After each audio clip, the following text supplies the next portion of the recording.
Now, I know I'm naive to wonder this, and you can criticize me for this later because I'm just owning the fact that this is kind of a naive, simplistic thought. But I don't know why everybody wouldn't want Christianity to be true. Maybe not the version other people grew up with, or maybe not the version that you grew up with, maybe not Christianity the way we've made it or what we've turned it into. But I don't know why everybody wouldn't want the original version to be true, Jesus' irresistible version to be true. Because, and you know this, but I'll just state the obvious, there's a big difference between I don't believe it's true, and perhaps you don't believe the message of Jesus or the story of Jesus is true. I get that. But there's a big difference between I don't believe it's true. I don't believe it's true. Sometimes people just need more information. Sometimes they need more evidence. Sometimes they need to have a difficult question answered. Sometimes there's something they need to read or see or a story they need to hear. So I get that. But there's a big difference between I don't believe it's true and I don't want it to be true. And I don't understand when people are confronted with the original version of Jesus and the claims of Jesus and the life of Jesus, why they wouldn't at least want it to be true. You may never get to the point where you can actually believe it's true because of, for reasons that things I don't understand.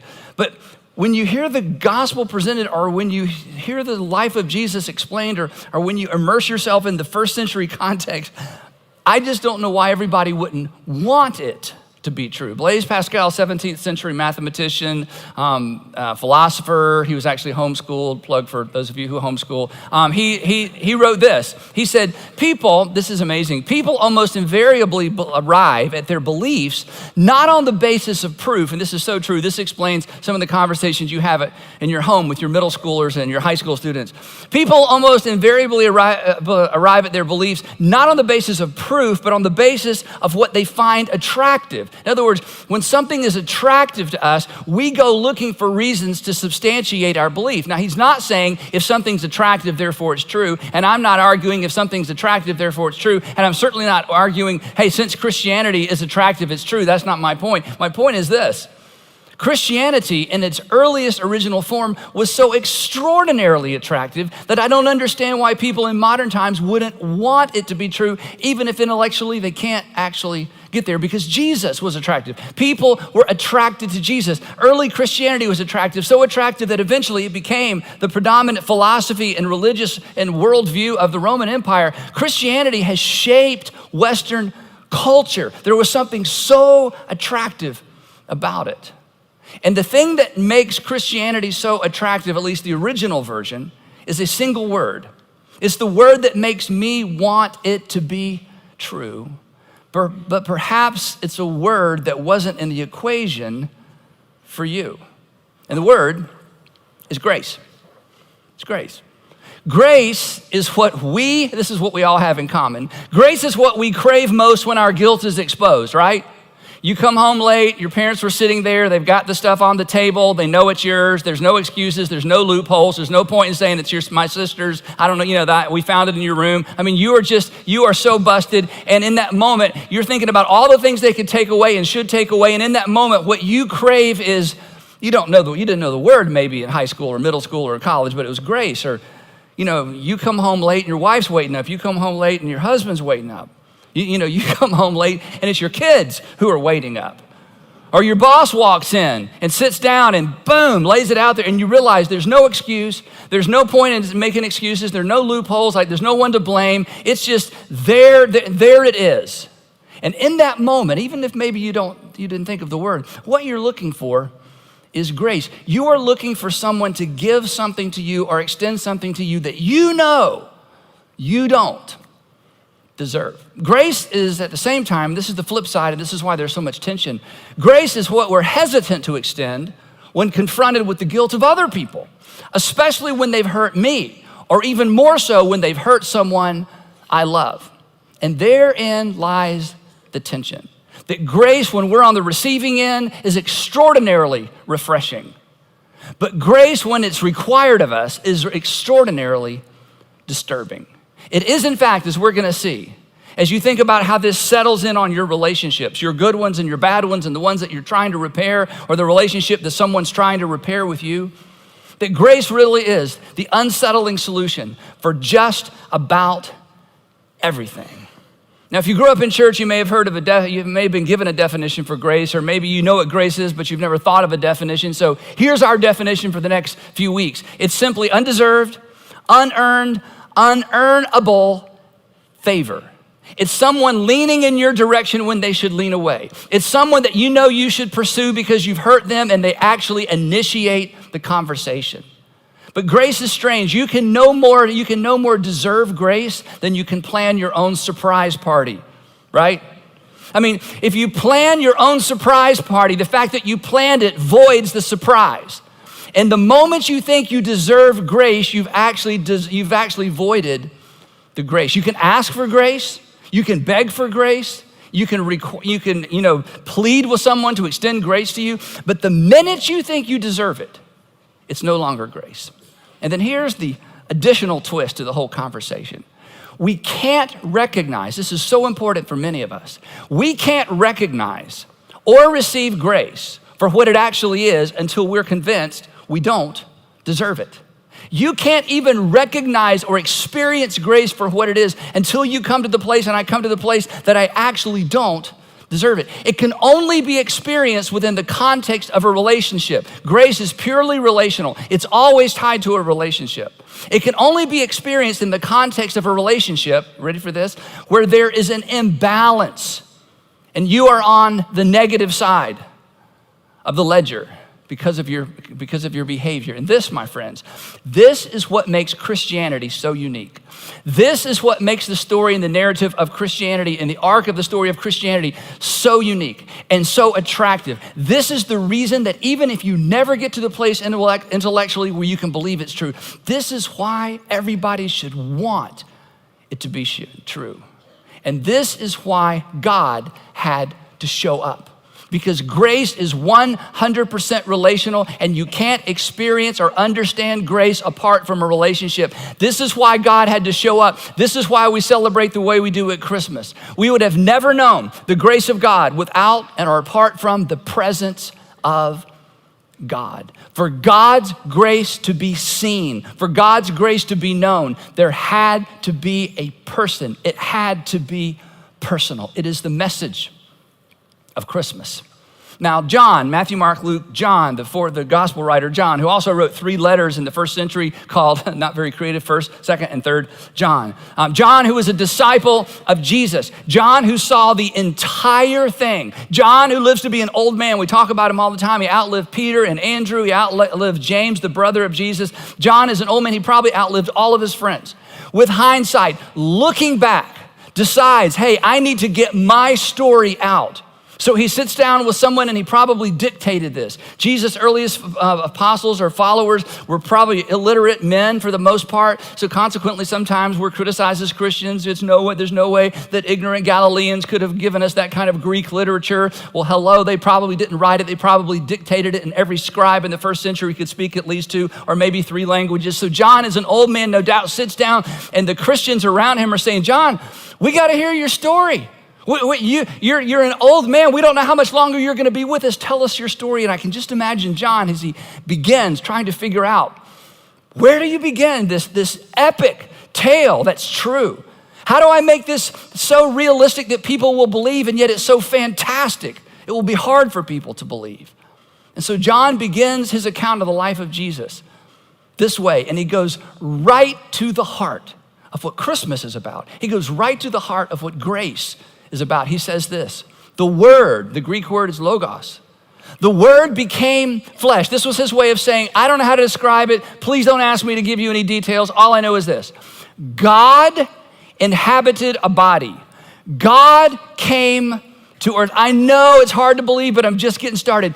God became flesh and he made his dwelling among us. The explanation for all things took up residence among us. And then he says this, and when he says we, he's not talking about you, we, or me, we, or even we. He's talking about him, okay? He's saying, look, this isn't something I heard about. This isn't something I read about. This isn't a story that I'm passing along to you. We as in Peter and Andrew and James and all the other apostles and dozens and hundreds of other men and women, we have seen. We didn't hear about it. We didn't read about it. This is why I'm dictating this so that you'll know. We have seen his glory, the glory of the one and only Son. Again, don't ask me to explain it. John would say, all I know is this: God is our Father.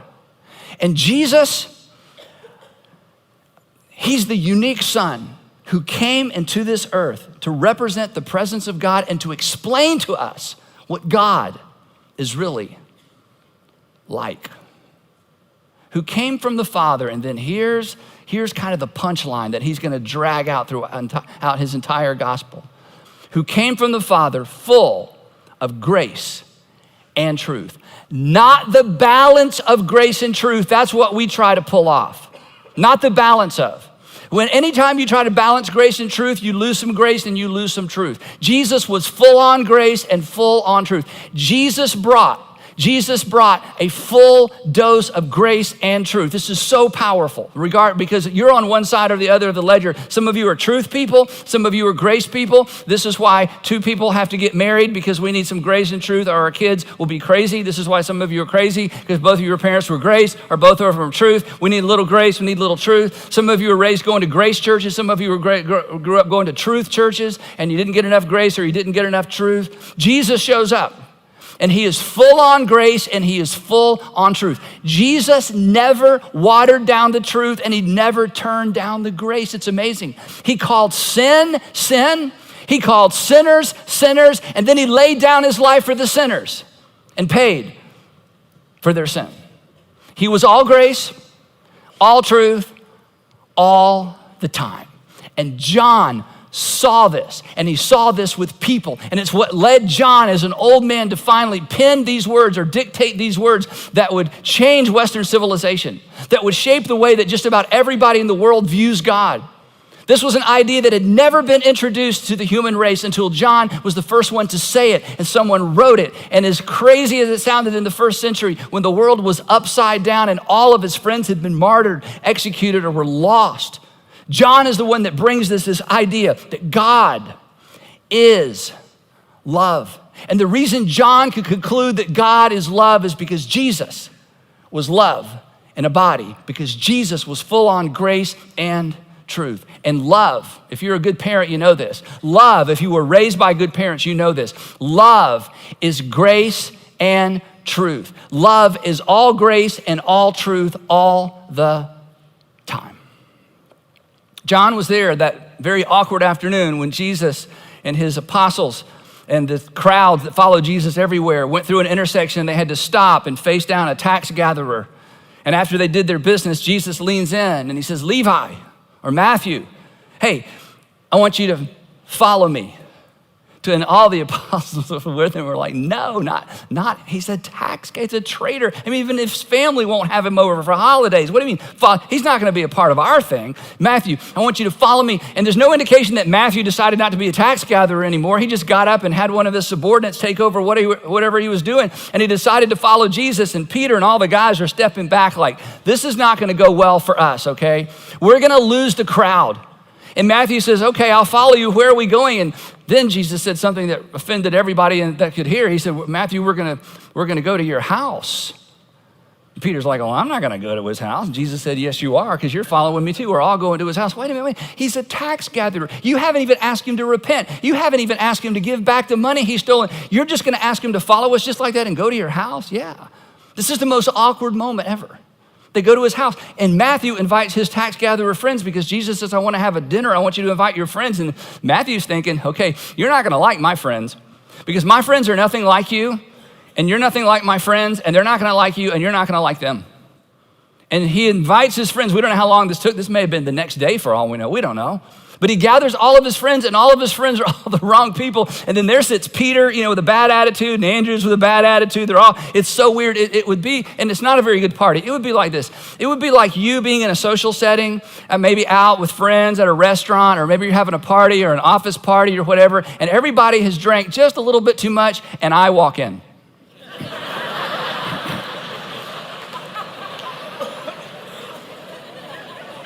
Why are you laughing? And it's like, downer. We like him on Sunday. We don't like him on Saturday night, So it's like, how long are he and Sandra going to stay? I don't know. They'll leave pretty soon. As soon as we left, it's okay. Let's get back to it, right?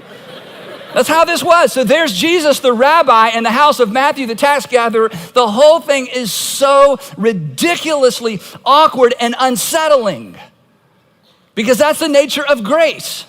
It's the unsettling solution to just about everything, but it is unsettling. And when the Pharisees are the truth, they're the protectors of the truth. They walk around like this so their hands don't get dirty. They step around things. They don't want to touch anybody who's dirty, and they don't want to become ceremonially unclean. They represent God to the people, but if God's anything like that, I'm not sure I want to go to heaven. That's kind of the thought in the first century with some of the religious leaders. When the Pharisees saw this, because they weren't invited and they wouldn't have gone anyway, when the Pharisees saw this, they asked his disciples, send a message into the house, because they weren't going to go. He said, go inside and ask your teacher, why does he eat with tax collectors and sinners? He should be eating, if he's a rabbi, if he's a representative of God, he should be eating with us. So they go in, and I'm sure whoever delivered the message delivered it out loud so Matthew and his friends could hear to shame them. My friend, the Pharisees outside, the leaders from the temple have come. And Jesus, they want to know, I want to announce it. Why are you here eating with this rabble? Why are you here with tax gatherers and sinners? And then Jesus, I think, answers equally as loud. He says, on hearing this, Jesus said, don't call Matthew and his friends sinners. That may hurt their feelings. They may raise your taxes. Now, Jesus makes an awkward situation even more awkward. He does that grace truth thing that he would do throughout his time on earth. He's at Matthew's house. He's invited Matthew to follow him. And then Jesus says out loud, I'm sure within the hearing of everybody who is very quiet at this moment, on hearing this, Jesus actually said, tell the guys outside, it's not the healthy who need a doctor, but the sick. Matthew's thinking, wait, Jesus. You're my guest. Are you saying I'm sick? To Jesus, which Jesus would have said, yes. You're stealing from your people. You're sick. But I still want you to follow me. It's like, what? Wait, yes, Matthew, you're sick. That's why I'm here. All of you, friends, these are tax gatherers and sinners. Sinners, you have your own category because you don't even be tax gatherers. You guys are the worst of the worst. Thanks for inviting me over. Would you follow me? It's like, no, wait. See, you've messed up all the categories. If you want somebody to follow you, you should ask people who are like you to follow you. You don't ask people who are unlike you to follow you unless they decide they're going to be like you. You've asked someone who's nothing like you to follow you. You're messing up all the categories. And I think Jesus would just smile. And he said, oh yeah, by the way, tell the Pharisees outside the following. Tell them this, and this was so offensive. Go and learn. Whenever you tell the smartest person in the world, in the room to go and learn, you've offended them. What you've said is, you're so smart, I'm smarter. You need to go learn something you don't know that I know. So this was Jesus. I think everybody in the room chuckled because they knew this was such a dig at the teachers of the law. Tell the Pharisees to go and learn what this means. And then he quotes from their own scripture, the law and the prophets, that they're supposed to be the experts in. Go tell them to learn what this means. I desire mercy, not sacrifice, for I have not come to call the righteous. Then perhaps he swept his hand around the room and said, but sinners. I'm not afraid to call a sinner, and I'm not afraid to go to their house for dinner. We should just probably all say that together. I'm not afraid to call a sinner, and I'm not afraid to go to their. So when I show up at your party, I expect you to greet me. Well, no. And please don't leave here saying Andy equated himself with Jesus. My children would tell you different. Then one day, and again, this is one of these emotional stories you've all heard. In fact, you don't have to even have grown up in church. You know this story. But the emotion, it's impossible for me to even convey it because I can't even get my mind around it. One day, Jesus goes up the southern steps to the Temple Mount. This is the epicenter of the presence of God. This is the Holy of Holies. This is the holiest place on the planet. This is the place that when the temple, or when the city of Jerusalem was destroyed by the Romans, this was the last stronghold of the Jews, because we can't let them take the temple. There's no way to even, for the way we think, us Westerners, there's no way to even ascribe the value to the Temple Mount that these first century Jews ascribed to this piece of real estate. I mean, right over there is the altar, and animals are being sacrificed. And right over there is the Holy of Holies that houses God's word. And here we are on the Temple Mount, and Jesus is there, which always made everybody nervous. And he's teaching, and they drag a woman up to him and throw her down in front of him.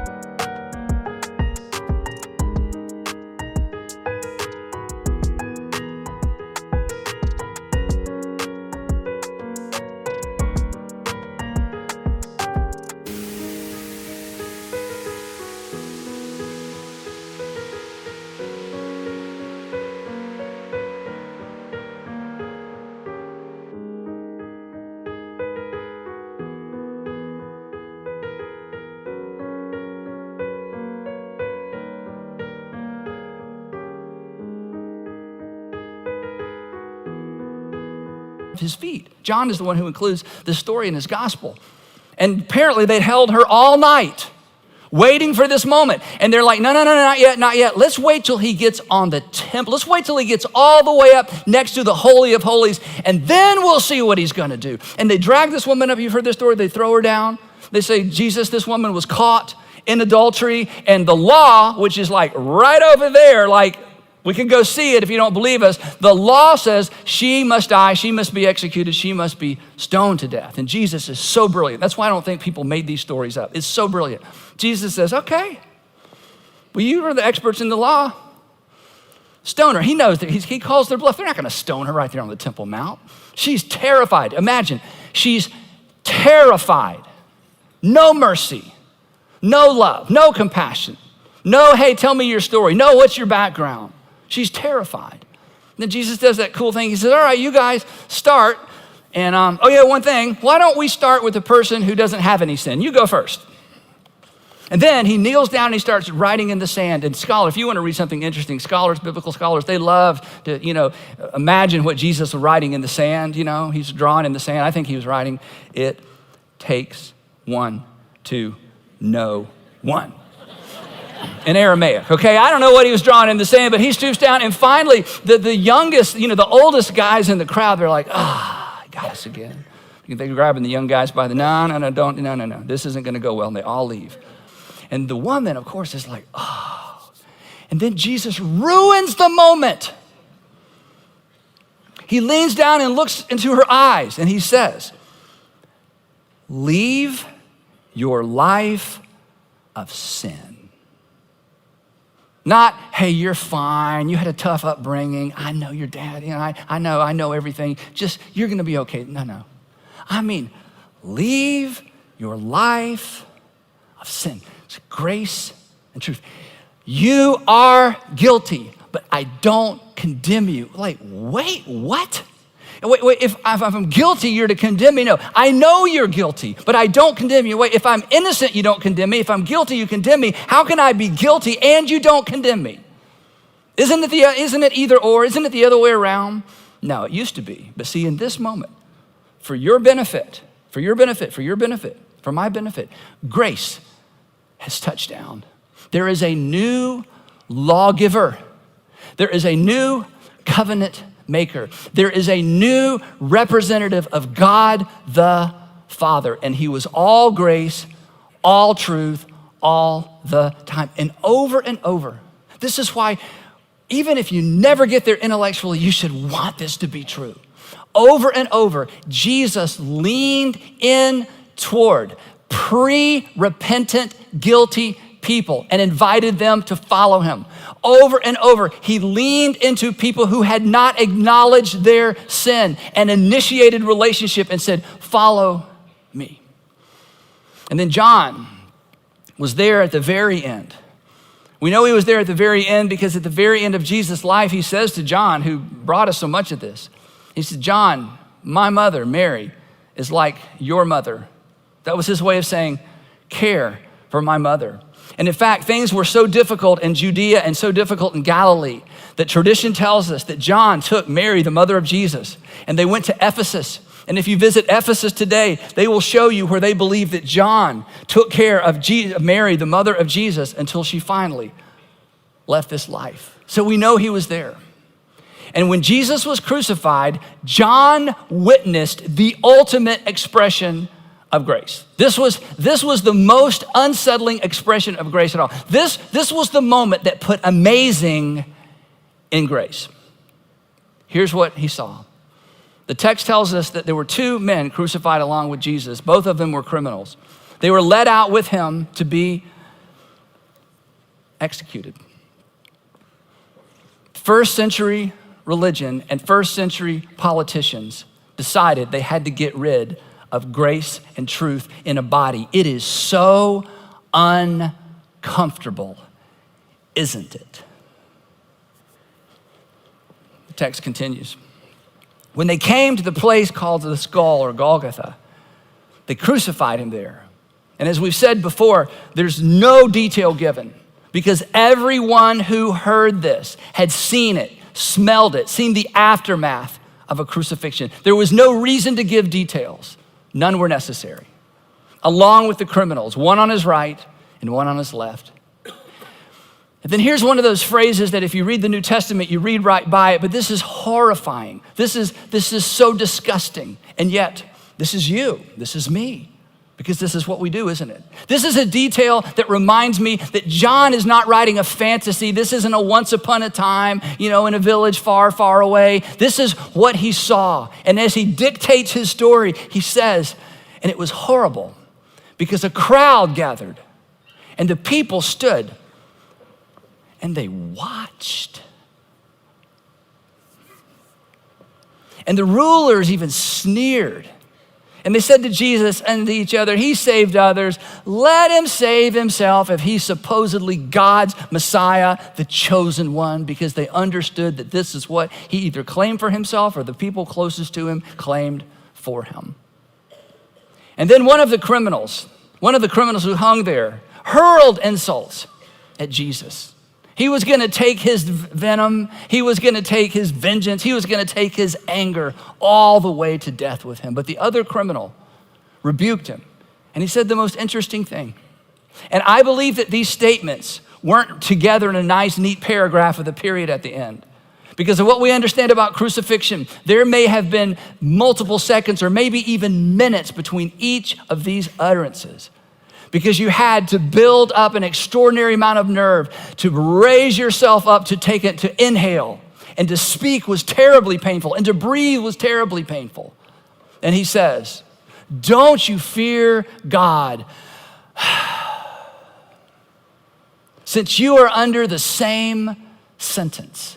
We are punished, this is amazing, justly, for we are getting what our deeds deserve. But this man, who they knew, had heard of, has done nothing wrong. In other words, if the kingdom of heaven is reserved for good people, if the kingdom of heaven is reserved for righteous people, if the kingdom of heaven is reserved for people who get it right every time, his acknowledgement was, we have no hope and no chance.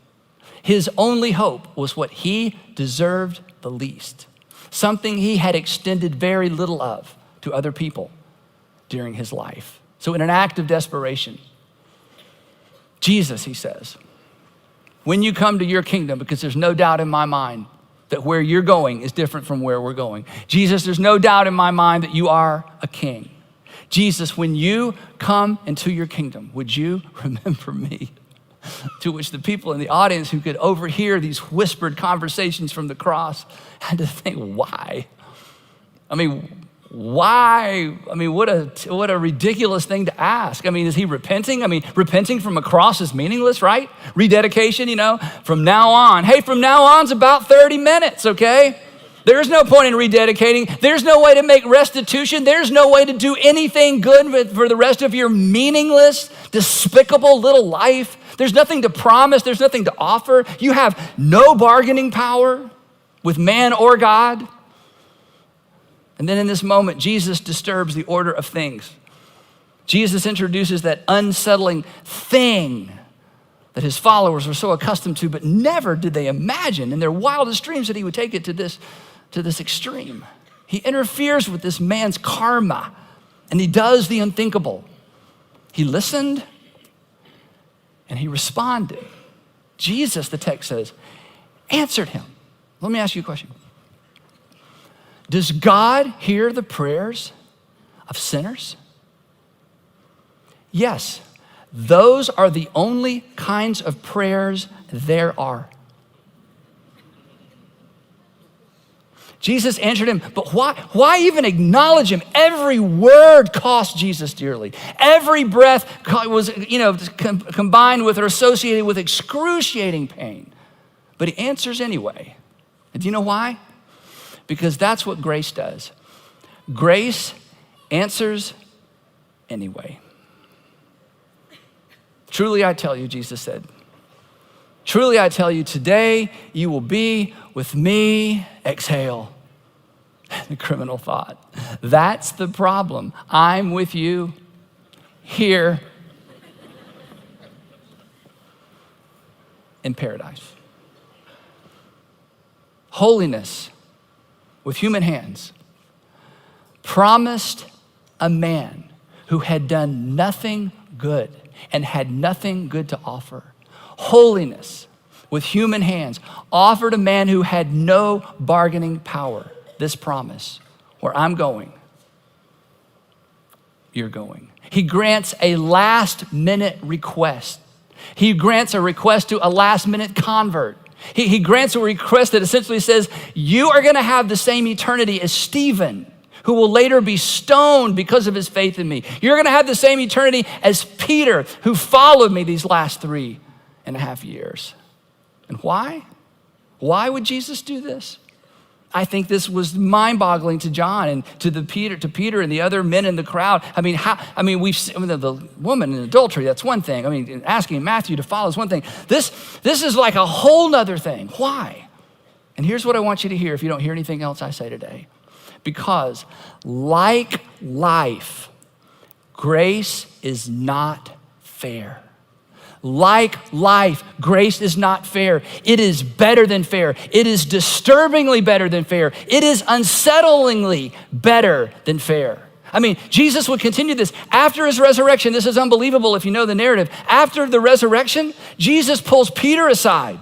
And Peter is overcome with shame and guilt. When Jesus was arrested, Peter fled. When he was asked, do you even know who Jesus is? Peter denies even knowing Jesus. And Jesus pulls Peter aside and says, Peter, I'm putting you in charge of the whole thing. Nobody was less deserving. Very soon after that, maybe a few months after that or a year after that, Jesus recruits Saul of Tarsus, who was trying to dismantle and destroy the entire Jesus movement. And Jesus recruits Saul of Tarsus, calls him Paul. We know him.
as the Apostle Paul. And he allowed him to write about half the New Testament. Why? This was Jesus' way of saying over and over and over that I am a person who brings grace and truth, not in half measure, not the mix of, not the blend of, full on grace, full on truth. I'm all grace and all truth all the time because that's what love is, and I am love personified. Now, your pushback on this, we'll talk about this next week, so don't miss next time. Your pushback on this and my pushback on this is simple. This is why it's so unsettling. Wait, did Jesus not, I mean, those are cool stories, Andy, and you've made it emotional. I get all that. But hey, was Jesus not concerned about justice? And was Jesus not concerned about consequences? No, that's not the issue. Jesus knew better than anyone about justice and consequences. You know what he knew? He knew that God's justice would crush us because all have sinned and nobody can pay God back. And Jesus wasn't unaware of consequences. He knew better than anybody that the consequences of sin were already crushing us. Because every single sin, whether you believe in sin or not, whether you believe in New Testament sin or not, regardless of how you view the world, every single sin, and if you're an adult, you've experienced this, maybe you didn't use these words, every single sin comes pre-packaged with a gotcha. Every sin has a gotcha, every single one. And so Jesus, in his grace and in his mercy, at Christmas, came to get you. See, this is why I don't know why everybody wouldn't want it to be true. Because when grace is on display, and if you would open yourself up to even consider the possibility, you don't have to admit it to anyone, to consider the possibility that there is a creator God who has invited you to talk to him and to reflect with him and to communicate with him as if he is a perfect heavenly Father. And that he is known for his grace and truth that dropped down in the person of Jesus. Why wouldn't we want this to be true? When grace is on display, people will want it to be true before they ever believe it's true. Jesus said it this way. It's one of my favorite verses in the New Testament, Luke 16:16. This is so powerful. This is Jesus kind of summarizing the transition between the Old Testament and the new covenant that he came to establish. He said this, the law and the prophets, that's what we would call the Old Testament. The law and the prophets were proclaimed until John, not John who wrote the Gospel of John, John the Baptist. He said, up until the time that John the Baptist showed up to announce my coming, up until that time, the law and the prophets were proclaimed.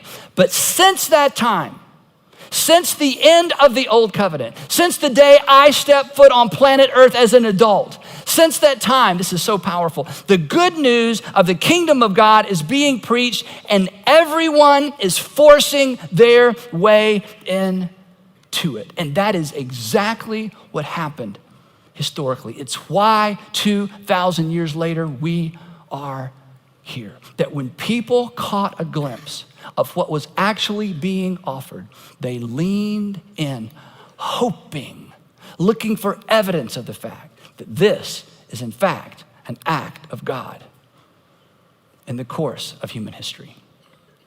The good news that Jesus referred to is embodied in a person, Jesus.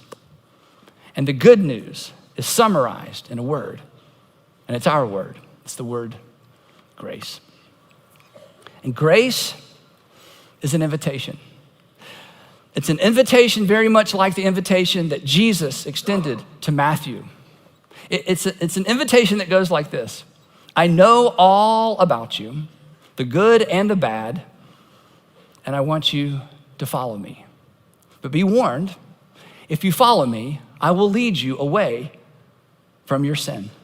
And no, I have not forgotten what you've done. It's better than that. I remember all of it, and I love you anyway. Now come, follow me.